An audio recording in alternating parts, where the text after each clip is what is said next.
Saturday wasn't about getting a win over a Conference USA team. It was about dominating on the line, swarming on D, completing their passes, and protecting the football. Matt Rule's team played a complete game.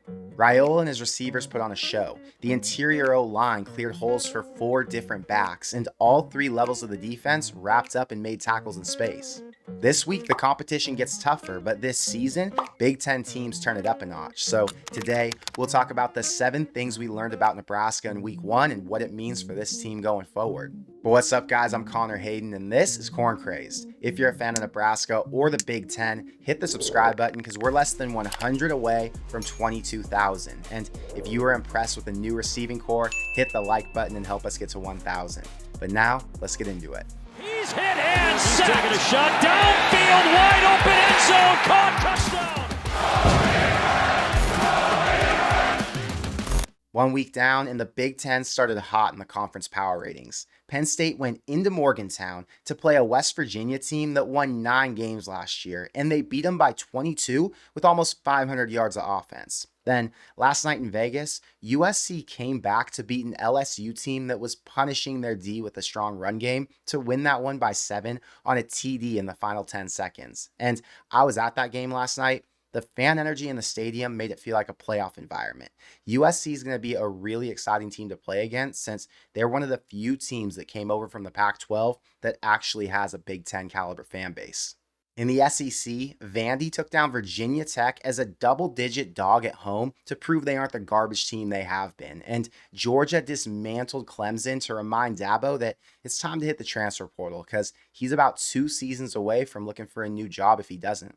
In the ACC, Miami went into Gainesville and killed Florida in the swamp, clearly making them the early favorite to win their conference. But the bigger story there is that Florida's downfall is starting to feel a lot like what happened with Nebraska with their last coaching hire. For now, the Big Ten reigns supreme. They dominated a good Big 12 school on the road, and they won a neutral site game as an underdog against one of the SEC's best programs. And these early season games might not seem like a big deal today, but when the committee's sitting at the table trying to figure out which conference deserves the at-large playoff spots, they're going to look back to what happened in these non-conference matchups. I saw Pete Thamel tweet out that the Rams are expected to hire Scott Frost as a senior football analyst, and I know people like to bash him for struggling in Lincoln, but the reality is he's still a really smart football coach with years of success building strong offenses. He took 2 years off coaching after he got fired, so getting to work with one of the best NFL head coaches in Sean McVay might be just what he needs to rebuild his career. Frost has been one of the hottest offensive coordinators in the country since 2013, and even though he couldn't win as a head coach, his team still put up great numbers at Nebraska. I always talk about Matt Rule being the CEO this program needed, and Frost obviously didn't have that skill set, but not everybody's meant to take on that role. Just ask Chip Kelly. If Scott gets back in the game, continues to succeed as a play caller or X and O guy to whatever capacity, I'm sure we're going to see him get another OC job at a big-time program. And as a football fan who wants to watch the best minds at work on a fall Saturday, I really hope he figures out what role's right for him. I'll start working on my Colorado preview tomorrow, but before we get to that, I got to let you know the 7 things I learned about Nebraska's 2024 team after watching them play their first game. And it starts with number 1, which is that Dylan Raiola is the real deal. Before the season started, I saw a ton of casuals trying to bring Nebraska fans down by saying that this offense was going to be in for a long season because they've got a true freshman at quarterback. And I understand that if we're talking about a dude who needed time to develop and didn't have the size or natural talent that number 15 does, but that's not the situation here. Dylan's been preparing to be the starter as a true freshman for over 3 years now, and to anyone who's been following his journey since he first committed to Ohio State, Saturday's performance wasn't a surprise. The Big Ten Freshman of the Week completed 70% of his passes for 238 yards and 2 touchdowns. He took 1 sack, has 0 turnovers, and if his receivers would have caught everything that hit their hands, that percentage would have been even higher. He dropped 0 snaps, didn't have any questionable passes that could have been picked off, and he proved he can be trusted to take care of the ball.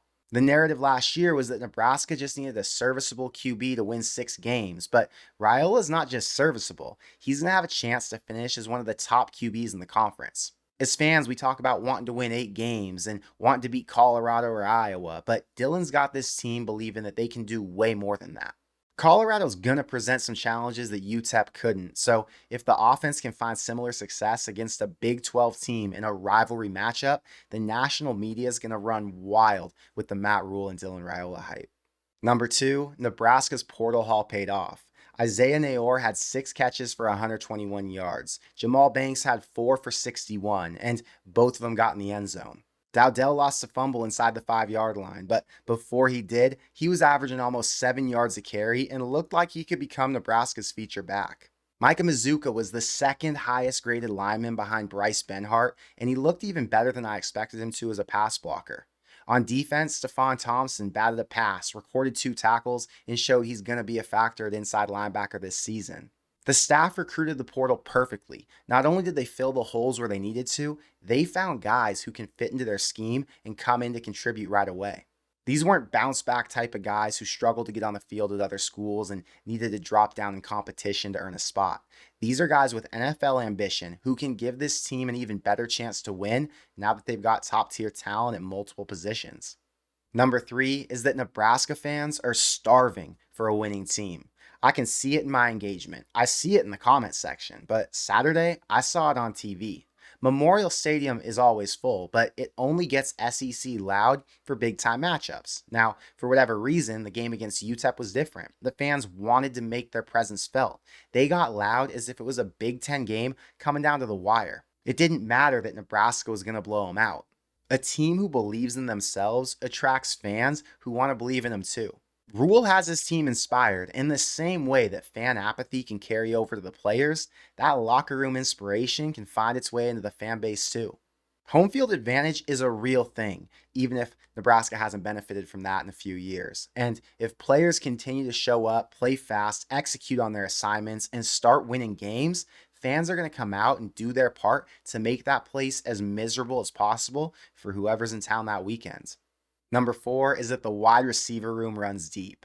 The transfer stole the show, but Bonner was one of the top targets too, and he brought in 3 for 26 yards. Nayor and Banks combined for 10 catches on 12 targets, and their size alone gave me immediate confidence before I saw him make huge plays or get into wide open areas downfield for Dylan to throw it to. Behind that group, we saw 7 more receivers get at least 8 snaps, and outside of a couple true freshmen, the next 5 up either have an extremely high ceiling or a ton of proven production. High ceiling guys are Jalen Lloyd, Ja'Cory Barney, and Carter Nelson, who combined for 4 catches on 6 targets, and watching those 3 get on the field early gave us a chance to see who the future headliners are. The biggest concern Nebraska's had is building depth at their most important positions to make it through an entire season. And after watching 10 different receivers combine for 24 catches, we can feel pretty good about that room.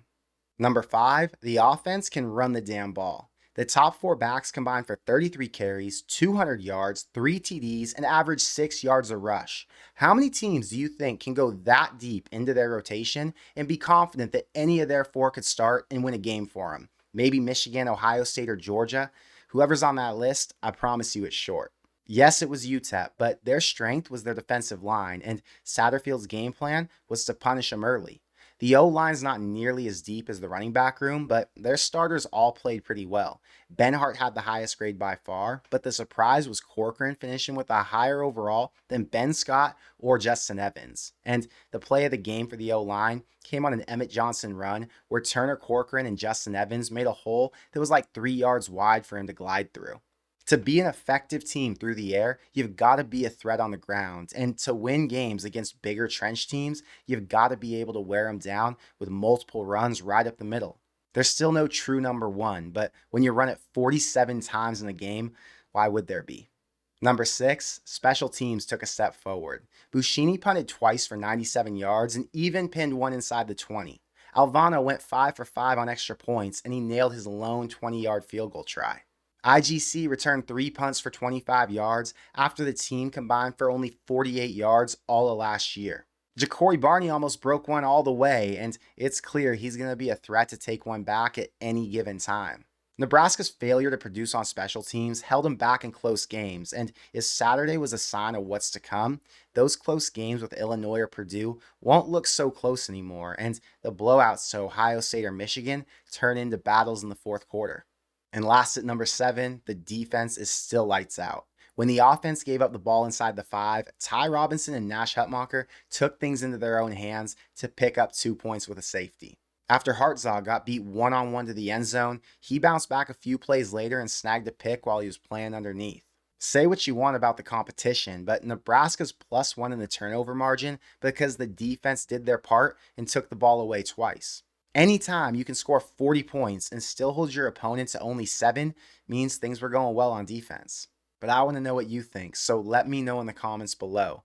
Were you surprised by the depth in the receiver room, or did you see that coming? Is Dowdell going to pull away as the leading rusher, or does Emmett Johnson get going as the season goes on? And what was your biggest takeaway from Saturday?